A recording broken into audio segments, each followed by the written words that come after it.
আমাদের আজকের গল্পটি শোনার আগে কানে হেডফোন লাগিয়ে নিন আর সাথে কিছু টিস্যু পেপার নিতে পারেন, কারণ I need গল্পটি শুনতে equipment. শুনতে হয়তো আপনি কেঁদে দিতে পারেন। হ্যালো, হ্যাঁ বল। কি করছিস? শুয়ে আছি।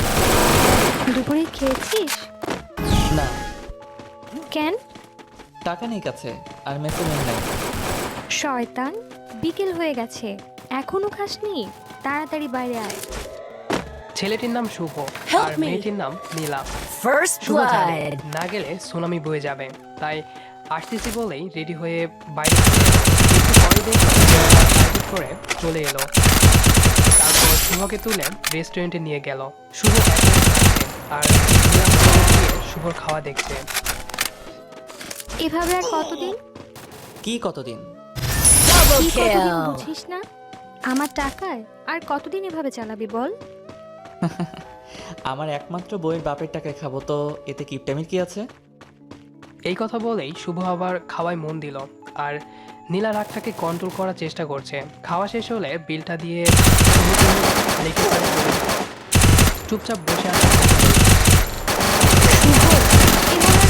Triple kill. একটা তো কর।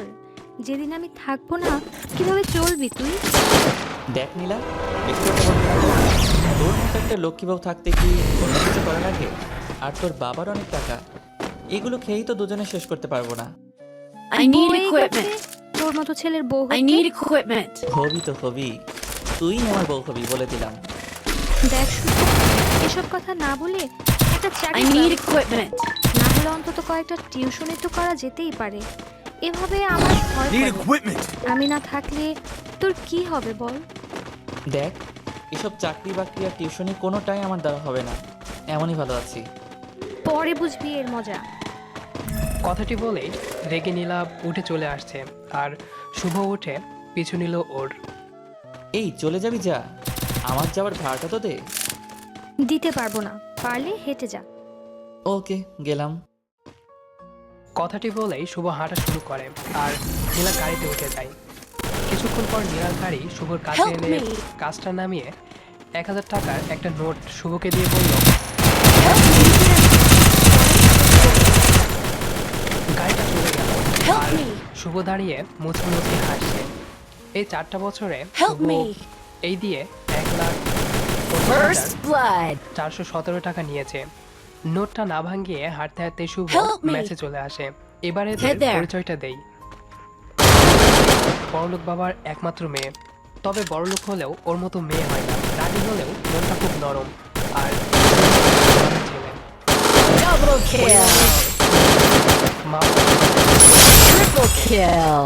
অনেক কষ্ট করে পরিচয় দিয়েছে এতটুকু। বাস্তবে শুভ একদম বেকারি উদাসীন, আর এই উদাসীন ছেলেটাকে দেখে এই ছেলেটা Help এমন me! কেন? তাই শুভর সাথে বন্ধুত্ব করে নিলাম। এরপর শুভ এতটাই উদাসীন যে First blood. Double kill. তাই তো শুভ একসাথে থাকা চলা এটা তো কমন। Help এই me! 4টা বছর ধরে শুভর সাথে First blood. তবুও কেন জানি শুভকে কিছু বলতে পারে না। ছেলেটা এতিম তো, তাই আর শুভর হাসি দেখলেই নীলা সব রাগ চলে যায়। অপরদিকে শুভ নিজেকে নিজে যতটা না কেয়ার করে তার চেয়ে বেশি নীলা কেয়ার করে। নীলাকে খুব ভালোবেসে ফেলেছে শুভ। অনেক আগেই শুভ বারবারই নীলাকে বলে যে ভালোবাসি, তবে নীলা মজা ভেবে উড়িয়ে দেয়। এভাবেই এক এক করে চলে যাচ্ছে দিন। শুভও চাই চাকরি করতে, তারপর নীলাকে নিজের বউ করে নিতে। তবে আজকালকার দিনে চাকরি মানে যে কি, এটা যারা পড়াশোনা শেষ করেছে শুধু তারাই জানে। অনেক জায়গায় চাকরির সুযোগ দিয়েছে, তবে আজকাল মামা তাই তো চাকরিটা আর করা হয় না। চাকরি না হলেও শুভ চুপি চুপি সেই প্রথম থেকেই রাতে 2টো টিউশনি করায়, যা নীলা জানে না। শুভর ইচ্ছে টিউশনি জমানো টাকা দিয়ে নীলাকে অনেক বড় একটা গিফট দেয়। শুভ অনেক স্বপ্ন দেখে নীলাকে নিয়ে। বিকালে ব্যাসে বসেছিল, তখনই আবার নীলা দেখ শুভ, সব সময় আমার মজা ভালো লাগে না। মজা না, আমি সত্যি তোকে বউ করে নেবো রে। আমার বিয়ে ঠিক হয়ে গেছে। দেখতে আসবে, রাতে বাসায় আসিস। আর হ্যাঁ, আসার সময় কিছুদিন আগে যে শার্টটা কিনে দিয়েছিলাম ওটা পরে আসিস।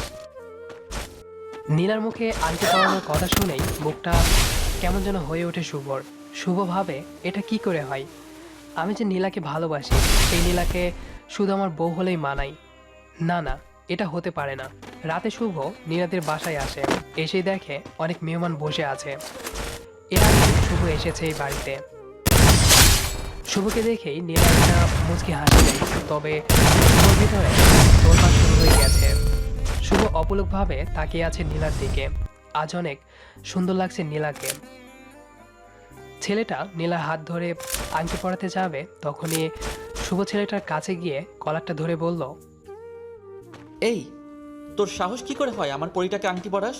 হ্যাঁ, আমি নীলাকে ভালোবাসি। নীলা শুধুই আমার। কয়েকজন এসে তাড়াতাড়ি শুভকে ছাড়িয়ে নিল। খুব জোরেই থাপ্পড়টা শুভ গালে বসিয়ে দেয় নীলা। অবাক হয়ে গালে হাত দিয়ে নীলার দিকে তাকায় শুভ। আমি তোকে এখানে দেখেছিলাম কি বিয়ে ভাঙতে?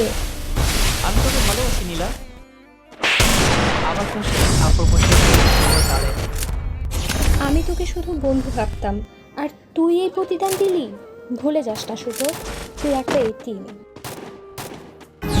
নীলার মুখে এতিম শুনেই শুভর বুকটা ধক করে ওঠে। নীলাই প্রথম দিন শুভকে বলেছিল নিজেকে কখনো এতিম বলবি না। স্তব্ধ হয়ে যায় শুভ। তুই কি ভুলে গেছিস তুই আমার টাকায় চলিস? তোর পড়ার টাকাটা আমি দেই, তোর মেয়ে তোর খাবার টাকা, এমনকি যে শার্টটা গায়ে দিয়ে আছিস সেটাও আমার দেওয়া। একটা এতিম ছেলে তুই, যার কোনো বাড়ি নেই, থাকার জায়গা নেই, একটা টাকা নেই।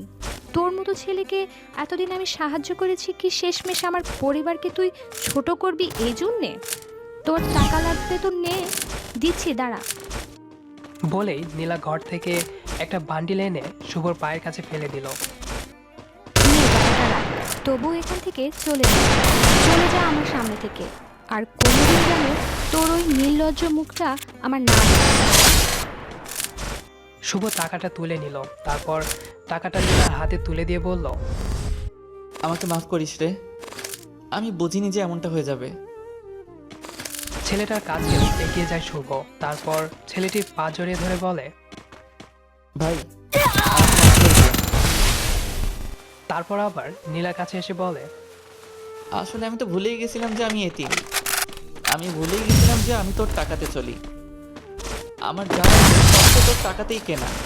দেখ না, তুই আমাকে কত ভালো বন্ধু ভাবতি, আর আমি তোর বিশ্বাস কীভাবে নষ্ট করে দিলাম। আসলেই আমি বেহায় রে।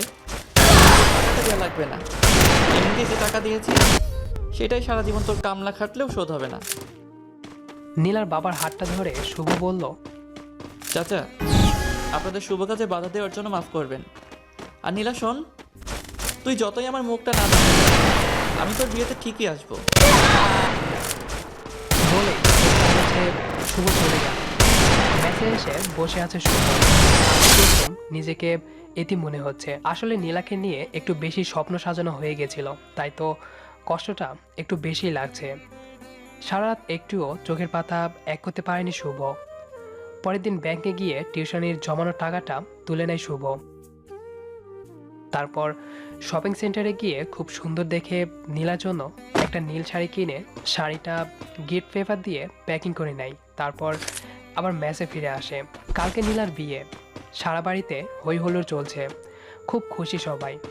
খুশি হবে না কেন, একমাত্র মেয়ের বিয়ে। তবে মনটা খারাপ নীলার। শুভকে সেদিন ওভাবে বলার পর থেকেই মনটা খুব খারাপ। নীলা জানে যে শুভ হাজার কষ্ট পেলেও কখনো কাঁদে না।